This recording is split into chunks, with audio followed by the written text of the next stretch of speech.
Everybody ready? I'm going to do a quick introduction. Well, good morning, everyone. My name is Jolie Robinson. I'm the new CEO here at the Center on Halstead. Welcome to our house. I'm so grateful for the opportunity and honored for the opportunity to host you all here today and host this opportunity to talk about the upcoming parade. Number one, as the largest LGBTQ plus serving center here in the Midwest, it's super exciting to work alongside our community partners and our community leaders, ensuring the safety of our community, but also ensuring that we're here to have fun and celebrate Pride with this parade. So not only is our team looking forward to it, all of our partners here are looking forward to it, but again, as a Black lesbian woman, I'm excited about the upcoming parade and ensuring that there is safety in our community. Next is Superintendent Snelly. First of all, good morning. And I'd like to, first of all, excuse me, let me get this together here.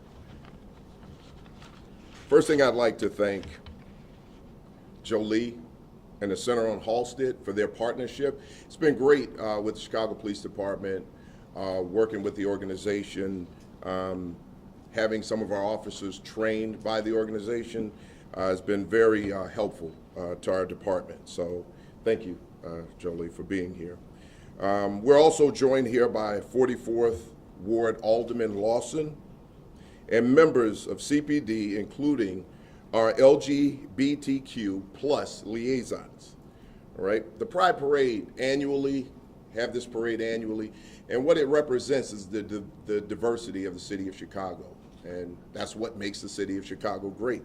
So being here and representing CPD, it's important that this tradition and this parade goes off safely, goes off without any problems and any issues. We want to make sure that everyone who shows up is safe.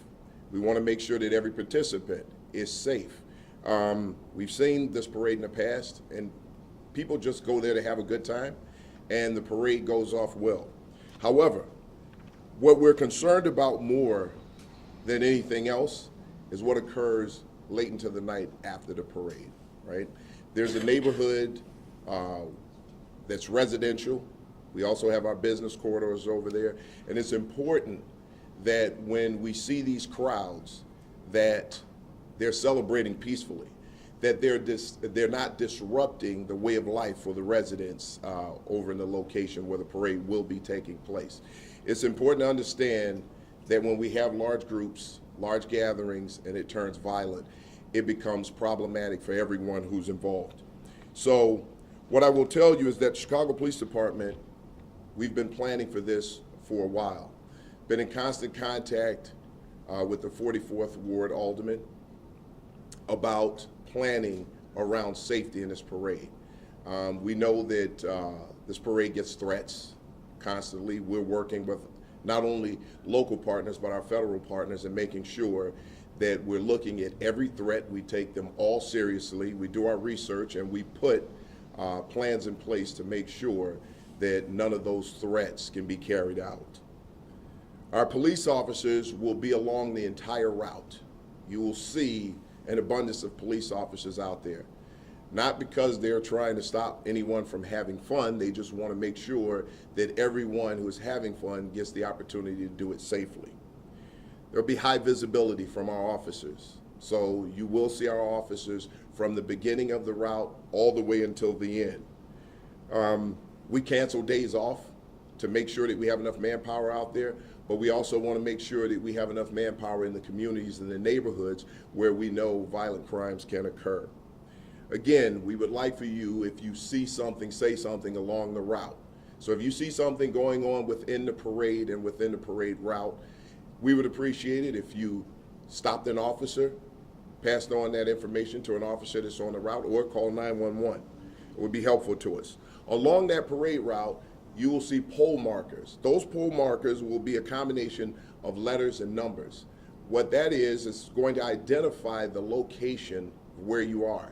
So if you make a phone call to the police and you look up and you see that marker, we'll know exactly where you are, and we'll be able to talk to the police about that location, okay? So we talked about those large gatherings. Again, what we've seen in the past with those large gatherings late at night is that there are acts of violence. And when those acts of violence occur, what we've also seen is people who just decide to converge upon that area and carry out more acts of violence, vandalism, things of that nature. So I'm just here to tell you right now that's not going to be tolerated. We will put an end to that, and if arrests need to be made, we will do that. We hope we do not have to do that. That is the plan. The plan is for this parade to go off as well as it should, as well as it can. Our parade goers can go in, enjoy the parade. Our participants can enjoy it, but we will not tolerate acts of violence later on after the parade. Every year that parade it goes off well. It's just what occurs afterwards. So we will be paying attention to that. We have to make sure that our first responders can get to and from locations as people call first responders, especially EMTs, our paramedics, getting in and out. If they have to get someone to a hospital or if there's a medical emergency call, we want to make sure that we can get our first responders in there. The other thing that we want is that we don't want our residents trapped in their homes where they can't get out and move around freely themselves. So we want to make sure that we keep that covered. So I'd like to thank all of the elected officials who have worked with the Chicago Police Department on that, all of our city agencies who have worked in partnership with us to make sure that this parade goes off well and working in preparation for it. And I'd also like to thank all of the community members and their input to help CPD have a better understanding of what's needed in those communities. So with that, I'm going to turn it over to Alderman Lawson. Thank you. Good morning. Good morning.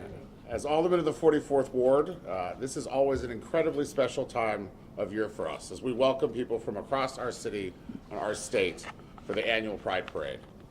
This year is 53 years of our parade, and as an openly gay alderman, I take particular joy in seeing thousands of people come together in our neighborhood to celebrate the LGBT community and the progress we've made in the ongoing fight for equality. I especially want to thank Jolie Robinson, our new-ish CEO here at the center. This is one of the most amazing buildings in my ward, and I have Wrigley Field.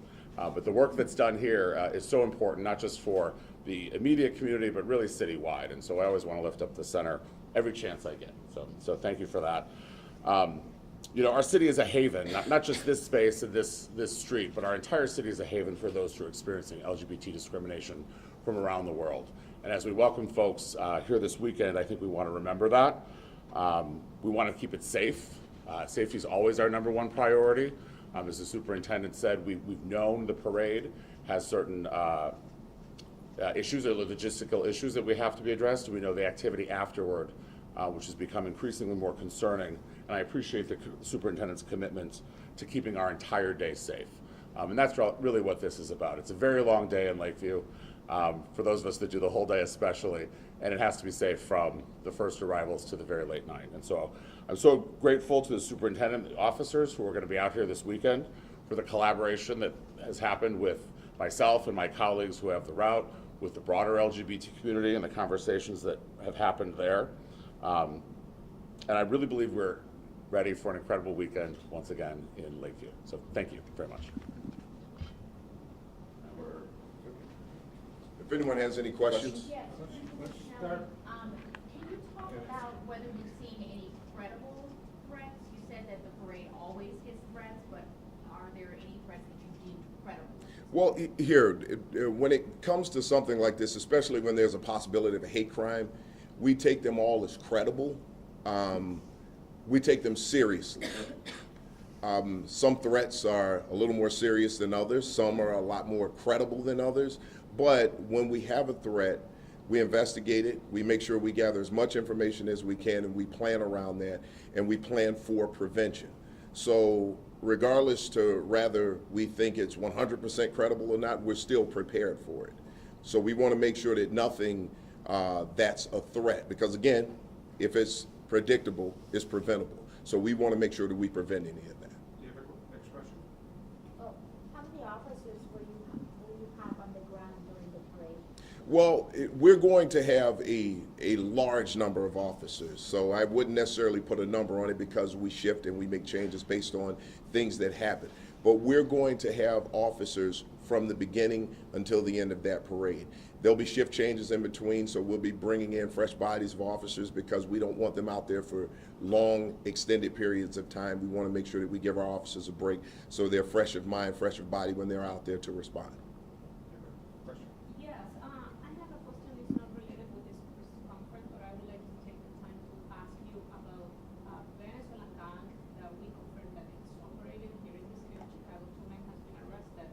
The name of the gang is Alder Allen, and I would like to know what you have to say about that. How spread is the operation here in the city of Chicago? I'm sorry, I need to, we have to clarify that. We can talk about that afterwards. On topic questions now, if you don't mind, folks.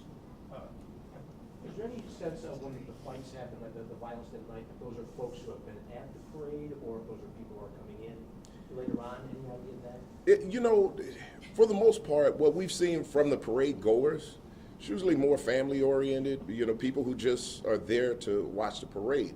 But the celebration afterwards, I'm sure there are possibly some people there who were at the parade, but there are a lot of people who converge upon that area later on during the night who were not parade goers.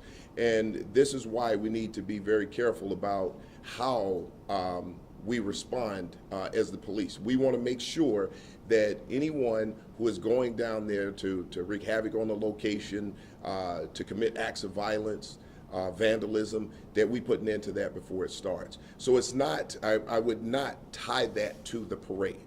It's just people who are deciding to have a little extracurricular activity after the parade is done.